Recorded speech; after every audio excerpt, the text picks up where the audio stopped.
Hey everybody, how y'all doing out there tonight? We got a great cigar and bourbon tonight, and we're gonna do a fresh crack of a new one that I've been wanting to crack open. And tonight, we're actually gonna be smoking the Crowned Heads Jericho Hill Willie Lee. Now, this cigar in particular, for those of you that don't know much about,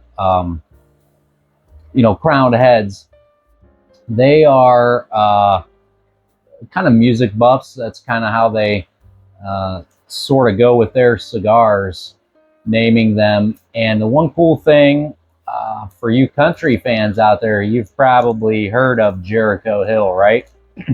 If you've ever heard of the Man in Black, not Will Smith, because I did mention country, right? There it is with the wrapper off, but it is Johnny Cash.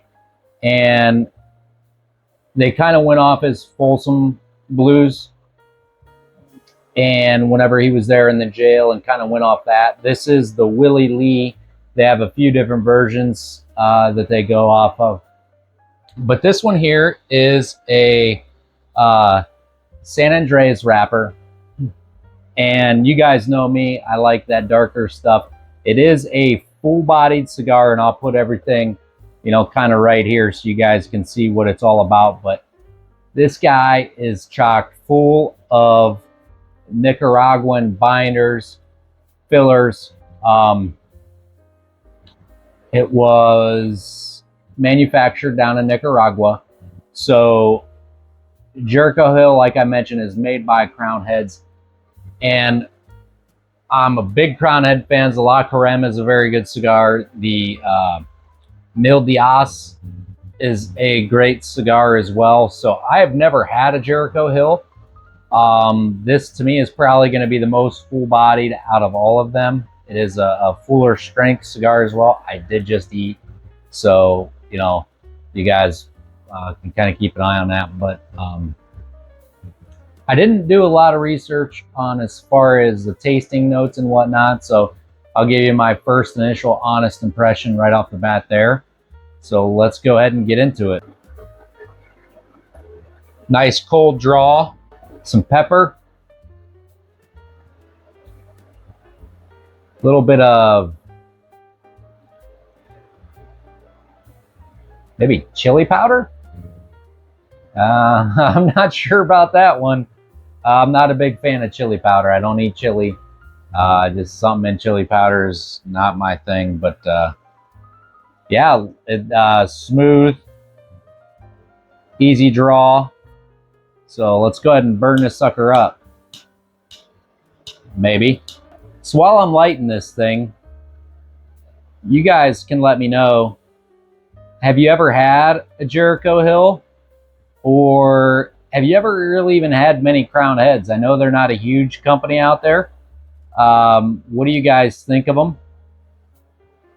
And what do you guys think, if you have had the Jericho Hill, what'd you think of it? Was it your style? Let me know down in the comments there.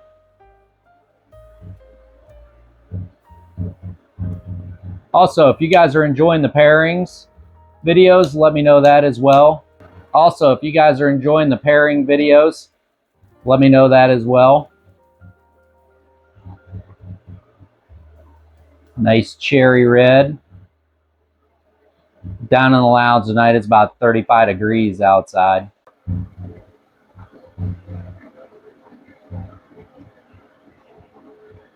So peppery, but more of like a Hungarian pepper type of thing over like black pepper. It's not like black pepper. I'm getting a little bit of like toasted oats, a little bit of that, and more of a earthy note. So to sum that all up, an earthy note, some toasted oats, and some like Hungarian peppers. I did not have peppers for dinner, so yeah, a little spicy, little toasty. So we'll continue smoking this, and then in a minute here we'll get into the bourbon. As I mentioned, you know, Crown Heads kind of went with a Jericho Hill theme from Johnny Cash, and it was based off a song, Cocaine Blues, and Willie Lee was a character in it. And we talk a lot about history and different things, and having some fun with that. And that's one great thing about cigars and bourbon. There's a lot of history in both. And I'm a huge history buff whenever it comes to certain stuff like that. But Willie Lee, as I mentioned, was a character in the song, and he got popped down in Jericho Hill, so in Mexico. So that's one reason why they picked the San Andreas wrapper. And to be honest, I mean, it really has nothing to do with anything except it's fun to talk about, and it gives a cigar a little bit of a story, and it gives a cigar a little bit of extra flair. It has zero to do with how it smokes except up here, but so far it's a pretty good smoke. And as we mentioned, we're going to talk a little bit about the bourbon, and the reason I paired these two together has nothing to do with what I think the flavor profile is going to be, okay? It goes back to a little bit of lore back with the cigar. Now, we have tonight the Whiskey War. It is the cigar blend, and this is a single barrel. So got this last fall/summer here in Ohio, and it is the Cuyahoga Valley. They call it the Traveler Series, but there was 3 of them. And I'm going to read you guys if you guys know much about High Bank, I'm going to read you a little bit of what they put on here and the reason I chose it for tonight. So, Prohibition is said to have started just 12 miles from our High Bank facility. In 1875, a man named Henry Corbin took a chance and opened a saloon in the Westerville, Ohio. Not once but twice, the saloon was blown up. It was said before the second explosion, he came outside to address the protesters with 2 pistols drawn. That single act is believed to be ignited the Whiskey Wars of Prohibition and launched the Anti-Saloon League. So that's always me, but unique batches inside our expertly blended whiskey wage war with each other, and your taste buds come out to the victor. So just a little fun there. You know, they're claiming, you know, everybody has a claim whenever it comes to bourbon to tell that bourbon story and different things. Like I said, this is a cigar blend. It is, and this is not made by, actually not made by Whiskey War, right? This is a distilled somewhere else product, and they blended it. So it's small batches and finished in a Brazilian amber barrel. I do not see a distilled, but it is blended and bottled at High Bank. So the High Bank Whiskey War cigar blend, let's go ahead and give it a fresh crack. Here we go.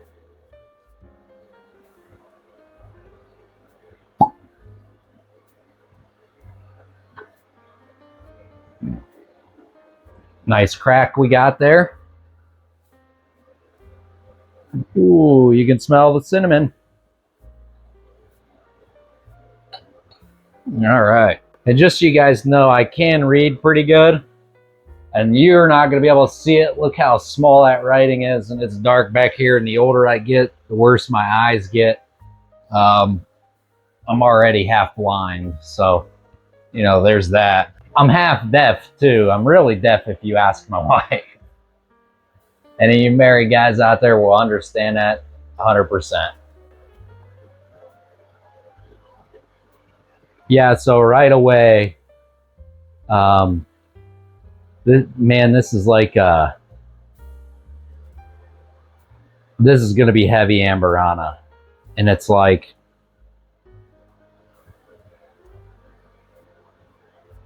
coconut with cinnamon with, that's pretty much about what I'm getting, is some coconut and cinnamon here. And I didn't mention it before, but the details on this is 116.92 proof, so 58.46%. That's pretty. Okay, that's handwritten, but have you guys ever come across down to the hundreds place? I don't think I've seen one. I'm gonna have to look through my stuff. Let me know, guys, if you have ever had anything as far as proof or alcohol percentage written down to the hundreds place. Usually they stop at the tenths, and that's that. All right, cheers.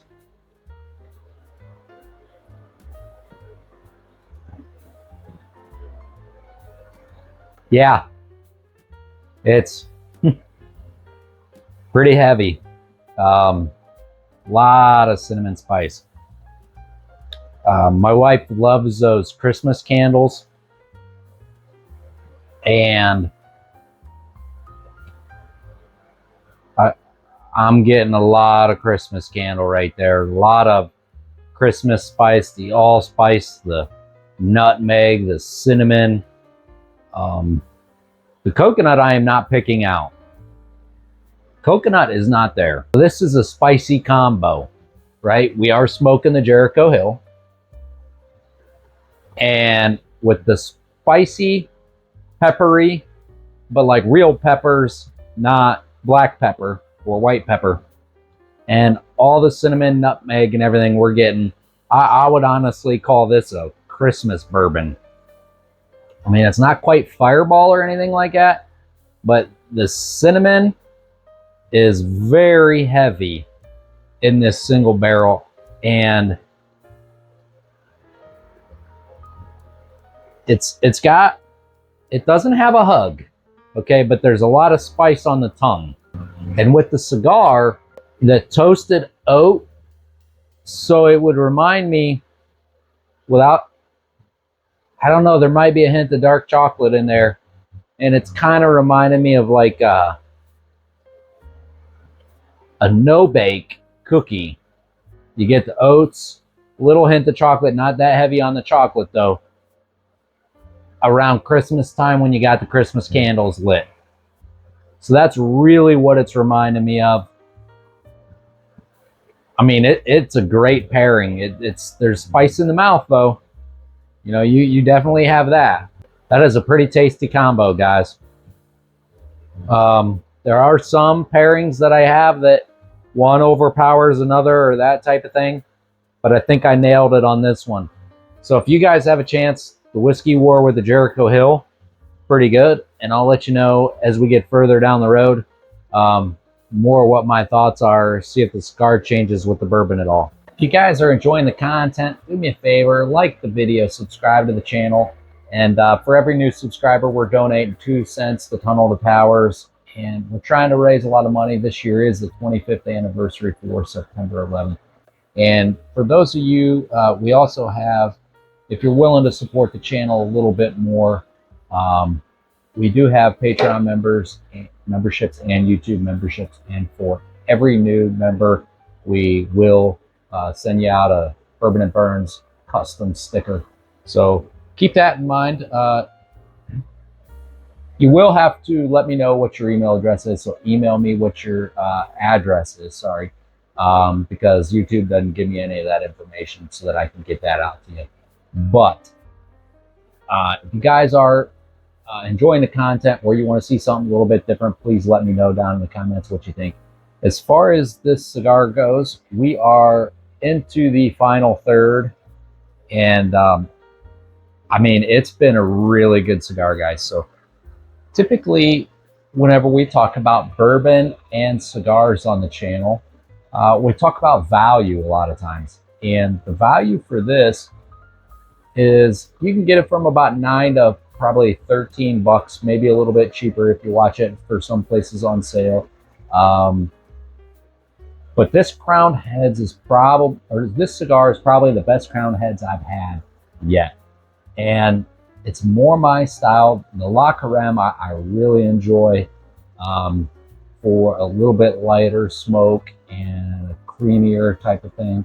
This has a decent amount of pepper. And you guys know me, I'm not a Habano pepper kind of guy, but I mean, it's not a black pepper, white pepper spice, right? It's more of like a real pepper, like Hungarian peppers. And I love to put peppers in food, and it's really good.